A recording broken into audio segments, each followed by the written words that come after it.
بسم اللہ الرحمن الرحیم قال النبی صلی اللہ علیہ وسلم ثلاثة لا ينظر اللہ الیہم یوم القیامة ولا یزکیہم ولہم عذاب علیم المنان والمنفق سلعته بالحلف الكاذب والمسبل ازارہ او کما قال النبی صلی اللہ علیہ وسلم۔ اس حدیث میں سرور کونین صلی اللہ علیہ وسلم فرماتے ہیں کہ تین شخص ایسے ہیں کہ اللہ تبارک و تعالیٰ قیامت کے دن ان کی طرف رحمت کی نظر سے نہیں دیکھیں گے، اور دوسری چیز نہ ہی ان کو ان کے گناہوں سے پاک کریں گے، ان کا تزکیہ کریں گے، اور تیسری چیز وَلَهُمْ عَذَابٌ عَلِيمٌ، ان کے لیے دردناک عذاب ہوگا۔ یہ تین شخص کون کون ہیں؟ آپ فرماتے ہیں ایک تو وہ شخص ہے جو احسان جتلائے، اور دوسرا وہ شخص ہے جو قسمیں کھا کھا کر اپنے سامان کو فروخت کرے، اور تیسرا وہ شخص ہے، وہ مرد ہے جو اپنے پاجامے کو ٹخنوں سے نیچے لٹکائے۔ فی الحال جو بات کرنی ہے وہ تیسری چیز کے اوپر بات کرنی ہے، مسبل ازار۔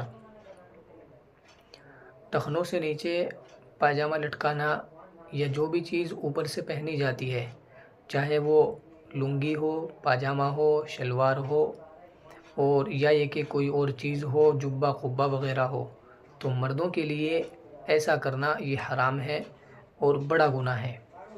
یہ ایسا گناہ ہے جو بغیر توبہ کے معاف نہیں ہوگا۔ چھوٹے چھوٹے گناہ ہوتے ہیں بعض مرتبہ تو وہ حدیث شریف کے مطابق نماز سے اور وضو سے معاف ہو جاتے ہیں، لیکن جو کبیرہ گناہ ہوتے ہیں، بڑے گناہ ہوتے ہیں، وہ بغیر توبہ کے معاف نہیں ہوا کرتے۔ تو ٹخنوں سے نیچے اپنے کپڑے کو لٹکانا یہ بھی ناجائز ہے اور کبیرہ گناہ ہے، بڑا گناہ ہے، اور یہ حکم مردوں کے لیے ہے۔ عورتیں اس حکم سے مستثنیٰ ہے، ان کے لیے ضروری یہ ہے کہ وہ اپنے ٹخنوں کو چھپا کر رکھیں، نماز میں بھی اور نماز سے باہر بھی۔ پھر یہ جو مرد کے لیے ٹخنوں کو چھپانا حرام ہے، یہ دو صورتوں میں ہے۔ نمبر ایک، آدمی پورا سیدھا کھڑا ہوا ہو، اور نمبر دو، یا جھکا ہوا ہو۔ ان دو حالتوں میں اگر کوئی کپڑا اوپر سے پہنا ہوا ہے اور وہ ٹخنوں سے نیچے ہو رہا ہے تو یہ ناجائز ہے اور گناہ ہے، اور اگر آدمی بیٹھا ہوا ہے یا لیٹا ہوا ہے، اب ٹخنوں سے نیچے ہو گیا کپڑا، تو یہ اب گناہ نہیں ہے۔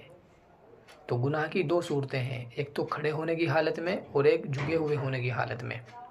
یہی مسئلہ نماز کے اندر بھی ہے کہ ایک مرد ہے نماز پڑھ رہا ہے اور ٹخنے اس کے چھپے ہوئے ہیں، یعنی جو پیر کے اوپر کی ہڈی ہوتی ہے جہاں سے پیر مڑتا ہے چلتے وقت میں یا بیٹھتے وقت میں، تو وہ جو ٹخنے کی ہڈی ہے جو دونوں طرف ابری ہوئی رہتی ہے، وہ ہڈی چھپی ہوئی ہے۔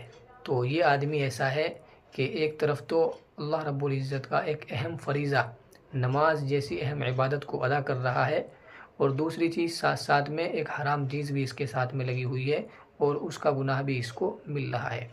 نماز پڑھ رہا ہے، بے شک اس چیز کا ثواب ملے گا، لیکن ساتھ ساتھ میں حرام کا، کبیرہ گناہ کا یہ شخص مرتکب ہو رہا ہے اور اس کا گناہ بھی اس کو مل رہا ہے۔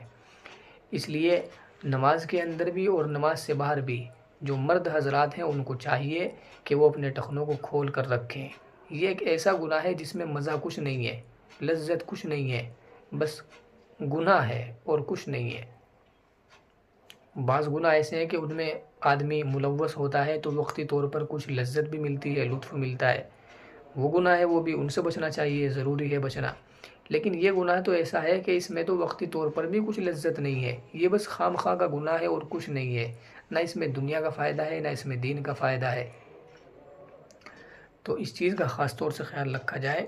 عورتوں کا حکم اس مسئلے میں الگ ہے اور مردوں کا حکم اس مسئلے میں الگ ہے، اور نبی صلی اللہ علیہ وسلم نے جو شروع میں حدیث شریف آپ حضرات نے ابھی سنی، اس میں آپ صلی اللہ علیہ وسلم نے اس طرح کے لوگوں کے لیے تین قسم کے عذاب بیان فرمائے کہ اللہ تبارک و تعالیٰ ایسے آدمی کی طرف قیامت کے دن رحمت کی نظر سے نہیں دیکھیں گے۔ تو کیا مطلب ہوا؟ غصے کی نظر سے دیکھیں گے۔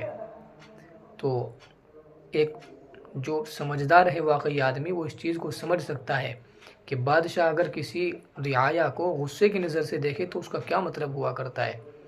اور دوسری سزا آپ نے فرمائی وَلَا يُزَكِّيهِمْ، جو گنہگار ہے نا، اس کو تزکیہ نہیں کریں گے، گناہوں سے پاک صاف نہیں فرمائیں گے۔ اور تیسری چیز آپ نے فرمائی وَلَهُمْ عَذَابٌ علیم، کہ ان کے لیے دردناک عذاب ہے۔